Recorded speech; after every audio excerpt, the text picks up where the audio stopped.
부산대학교 앞 한 주점. 평일 이른 오후인데도 청년들이 가득 모여 전통주를 마시고 있습니다. 아무래도 전통주가 또 막걸리 이런 종류가 있으니까 일반적인 소주와 맥주에 비해서 좀 달달한 맛도 있고 그런 부분들이 가끔가다 생각나는 전통주가 아닌가.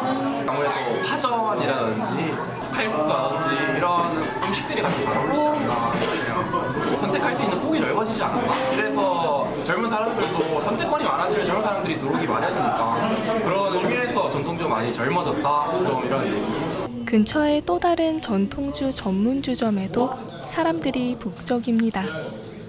오늘은 우리술 시음회가 있는 날이라는데요. 막테일이라는 거를 사실 처음 먹어보거든요. 이게 그냥 막걸리로만 이렇게 먹어봤었는데 사실 되게 신선했고 그다음에 그렇게 알코올 도수가 높지 않아서 되게 가볍게 먹을 수 있는 그런 좋은 경험이었어요.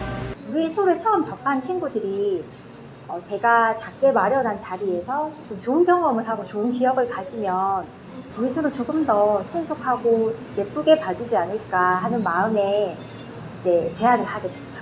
우리술 전통주 시장은 2017년부터 지속적으로 성장세를 띠고 있습니다. 지난 4월 농림축산식품부에서 발표한 2021년도 주류 산업정보 실태조사에 따르면 2021년의 전통주 시장 총 출고 수량은 전년 대비 약 89% 증가했다고 하는데요. 전통주 시장이 성장한 데에는 청년들의 선호 증가가 한 몫을 했다고 합니다. 부산대학교에서는 전통주를 즐기는 학생들이 모여 새로운 동아리가 생기기도 했습니다. 다양한 술을 먹는 걸 좋아하다 보니 다른 사람들과 같이 다양한 술을 먹어보고 싶다라는 생각이 들어서 주인공이라는 그 전통주 모임을 만들게 됐습니다. 가장 메인으로 하고 있는 활동이 시음회인데요. 매달 마지막 주 일요일마다 시음회를 해서 특색 있는 저희 전통주, 우리 술들을 소개하고 사람들과 함께 나눠 먹으면서 나는 이런 단맛이 좋다, 뭐 이런 것이 느껴진다, 이런 것들을 이야기를 하고 있고요. 막걸리를 직접 만든다든가 양조장을 가서 실제로 어떻게 만들어지는지 보고 술에다가 자기의 이야기를 담는 분들도 많이 있었고 스토리가 있는 술들이 많았어요. 그런 것들을 들으면서 더 의미 있게 먹게 된 것 같아서 그런 부분이 되게 좋았고요.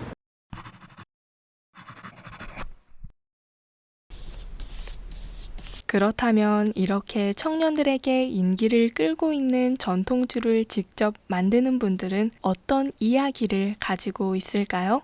전통주 업계에 종사하고 계신 대표님을 만나보았습니다. 꿀꺽하우스는 꿀꺽하는 순간의 즐거운 경험을 전하기 위해서 우리 술을 빚고 가양주 문화를 알리는 소규모 양조장이라고 보시면 될 것 같습니다. 저희가 처음에 꿀꺽하우스를 이제 만들 때 저희가 주요하게 생각했던 몇 가지들이 있었어요. 저희는 우리 술이 빚는 곳이기도 하지만 우리 술을 통해서 사람들이 한데 모이고 어울릴 수 있는 장을 만들고 싶었고 가양주 문화라는 것을 이제 저희가 소개를 하는 곳이자 좀 사람들이 같이 한데 어우러져서 놀 수 있는 어떤 공간을 만들고 싶었어요. 그걸 가지고 저희가 양조장 겸 바 공간을 같이 만들어서 이제 꿀꺽하우스 부산 공간을 차리게 됐습니다. 일단 전통주의 가장 큰 장점은 다른 주류에 비해서 누룩이라는 이제 그 발효 겸 당화를 시키는 게 가장 핵심 포인트인데요. 한 100가지 이상의 곰팡이와 세균과 효모와 다양한 효소들이 많이 들어가 있습니다. 누룩이라는 재료를 사용했을 때 향과 맛이 굉장히 복합적으로 나타날 수 있는 게 우리나라의 전통주의 가장 큰 특징이고 이거를 어떻게 균일하게 잘 만들까가 이제 앞으로의 관건이 좀 될 것 같다는 생각이 들어요. 그리고 추가적으로 사실 전통주, 그러니까 우리 술이라는 게 지역성을 기반으로 한다고 생각을 하거든요. 그 지역에서 난 재료들을 사용할 수 있고 그 지역과 연계해서 관련된 문화들을 이제 응원할 수 있다는 게 전통주의 가장 큰 차별점인 것 같아요. 확실히 저희가 이제 저희 공간을 찾는 분들뿐만 아니라 외부 행사를 갔을 때도 많이 느껴보이죠.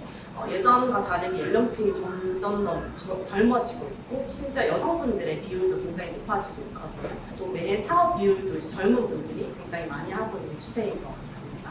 그분들이 요즘에 각자의 취향, 저희가 좋아하는 술의 맛이나 이런 것을 좀 찾아다닌다는 느낌이 강하게 받아들였던 것 같아요. 이곳에는 대표님뿐만 아니라 우리와 같은 20대 청년도 함께 근무하고 있었는데요. 청년 전통주 종사자에게 전통주는 어떠한 의미를 가질까요? 원래는 되게 그냥 술 자체를, 맛있는 술을 좋아하는 학생이었는데 집에서 그냥 가양주 형태로 취미생활 삼아서 만들었던 게 생각보다 너무나 재밌어서 그런 재미가 저를 여기까지 이끌지 않았나. 제 이름이 임수현인데 제가 집안에서 그 금쪽이 플러스 수현으로 수쪽이로 부르고 있거든요. 그 집에서 술을 만들었을 때 온도 진행이 안 맞거나 그 발효통에 맞지 않은 많은 양을 넣었을 때 그 술통이 폭발하거나 하는 경우가 많아서 제가 집에서 2번 터뜨렸거든요. 그래서 천장에 막 그 난리가 나고 했던 적이 2번이나 있어서 그때 이후로 그때 튀었던 자리에 계속 고양이가 자꾸 펴서 그런 일화가 좀 기억에 남습니다. 그래서 여름만 되면 제가 거기 계속 닦아요. 그러니까 그 굳이 힘든 길을 가야 될 이유가 있느냐라는 만류도 되게 많이 받았고 그런 정해진 길을 가면 안 되겠느냐라는 만류를 많이 받았던 것 같아요. 집에서 그 2번 터뜨리고 어떡하지라는 생각 플러스 집안 상태를 보고 부모님께서 이제 술을 하지 말라고 하면 어떡하지라는 생각이 가장 먼저 들었던 게 저한테는 좀 충격이었어요. 그런 생각이 가장 먼저 들었던 게 제가 술에 대한 관심이 생각보다 엄청 크다는 거를 말해주는 것 같아서 조금 더 이 일을 놓치지 못하는 그런 계기가 된 것 같습니다. 되게 그냥 그 즐거운 문화로 자리 잡았으면 좋겠어요. 보통 그 막걸리 먹으면 머리 아픈데 라는 그런 고정관념을 가지고 계신 분들도 계시고 뭔가 맥주처럼 언제나 마실 수 있는 그런 술이라는 인식이 없다 보니까 언제나 마실 수 있고 언제나 즐겁게 마실 수 있고 그런 술이 되고 그런 문화가 됐으면 하는 바람입니다. 실제로 양조장에서는 어떠한 방식으로 전통주가 생산되고 있을까요? 채널 PNU가 직접 전통주가 만들어지는 현장을 찾아가 보았습니다. 저희 양조장 같은 경우 지금 함안에 지금 월촌 위에 있고요. 빛올이라는 의미는 빛이 올라가다라는 의미가 있습니다. 좀 부지런하게 하자라는 의미도 있고 올이 올가닉이라는 좀 친환경적인 제품을 좀 만들자 이런 의미도 있어서 이렇게 지었고 지금 탁주하고 약주 이렇게 술을 만들고 있습니다. 저희는 단양주의 형식으로 술을 빚고 있고요. 단양주가 이제 쌀을 한 번 넣어서 빚는다는 의미인데 이게 좀 만드는 방식이 단순해 보이고 쉬워 보여도 실질적으로는 엄청 유지하기가 어렵고 좀 미세하게 컨트롤해야 되는 부분이 많습니다. 발효나 숙성에 따라서 맛도 많이 달라지기 때문에 상쾌한 좀 프레시한 느낌의 맛이 있거든요. 그래서 이제 그걸 위해서 단양주를 했고 누룩을 쓰니까 그 효모가 좀 부족한 느낌이 있습니다. 그래서 이제 저희가 직접 연입해서 발견한 효모를 자체적으로 개발해서 매번 쓰고 있습니다. 자체 누룩도 지금 개발 중에 있습니다. 그래서 발효제는 아예 저희가 그 만든 걸로 대체할 계획입니다. 사실 가장 제가 뭘 중요시할까 생각을 했었습니다. 보니까 무조건 청결이더라고요. 청결이고 그리고 실질적으로 이제 술을 만들면 산미가 있고 하다 보니까 벌레가 엄청 많이 꼬입니다. 그래서 최대한 이제 그런 거를 방지하려고 노력을 많이 하고 있습니다. 맥주나 이런 건 잘 모르겠는데 이제 전통주 같은 경우는 교육기간이 많이 있습니다. 그 교육은 다 들어볼 필요는 없지만 한 번은 들어볼 필요가 있다 생각하거든요. 좀 더 전문가적인 공부도 했으면 좋겠다고 싶어요. 한국식품연구원에서 진행하는 수업도 있거든요. 좀 그런 수업도 필수인 것 같고 국세청 주류매너지원센터라는 곳에서 거기서 이제 2주 정도 교육도 하고 있거든요. 실질적인 뭐 서류나 아니면은 뭐 관련 규정에 대해서 가르치거든요. 그것도 좀 필요한 교육이라고 생각합니다. 이것만 알고 자유롭게 술을 빚을 수 있다고 생각하거든요. 지금 나오는 술 같은 경우도 젊으신 분들이 양조업을 많이 하잖아요. 요즘에 막 열대 과일 쓴 제품도 좀 있는 것 같고요. 뭐 과일을 갈아서 넣는 술도 본 것 같고 여러 가지 그냥 규정에 맞춰서 좀 그 신기한 술들이 많이 나오고 있는 것 같아요. 근데 너무 다 통통 튀게 술을 많이 출시를 하셔서 저는 좋은 것 같습니다.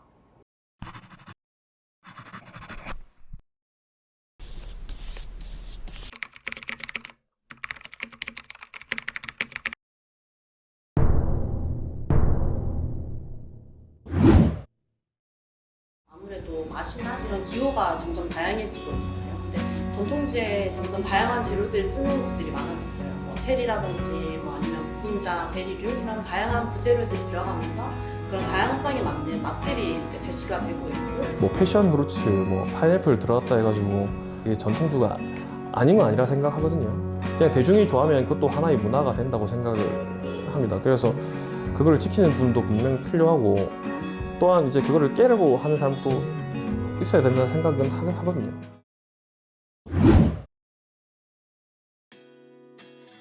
뭐 할로윈데이 맞춰가지고 뭐 에디션을 낸다든지 뭐 크리스마스처럼 라벨을 조금씩 바꿔서 일부러 소비자들하고 소통을 많이 하려고 하는 것 같더라고요. 그리고 너무 발전이 멈춰 있었기 때문에 이제 성장도 같이 할 수 있는 그런 기회도 있다고 생각을 하거든요. 그래서 이제 이런 부분들이 사람들이 관심을 가질 수 있는 어떤 그 브랜드만의 스토리나 잘 표현하는 것들이 점점 더 젊은 층들의 사랑을 받고 있는 것 같습니다. 미약한 숫자라면 아주 미약한 숫자인데 우리술이 이제 좀 장기적으로 발전 가능성이 있다고 보는 이유는 결국에는 우리 이야기에서 출발을 하잖아요. 우리만의 이야기를 만들어 가느냐가 이제 앞으로 발전 계획 가능성이 있다고 생각을 하고 저는 전통은 지금부터 만들어가면 되는 게 아닐까라고 저는 생각을 합니다. 뭔가 한국적인 색깔을 현대 사람들이 새로 색깔을 입히고 그런 전통적인 느낌을 지금부터 만들어가고 그거를 세계에 소개한다면 이처럼 청년들은 전통주를 통해서 과거의 것을 이어받아 새로운 전통을 만들어가고 있습니다. 여러분도 새로운 전통을 만들어가는 데 동참하는 의미에서 오늘 전통주 한 잔 어떠신가요? 오늘 CT는 여기서 마무리하겠습니다. 시청해주셔서 감사합니다.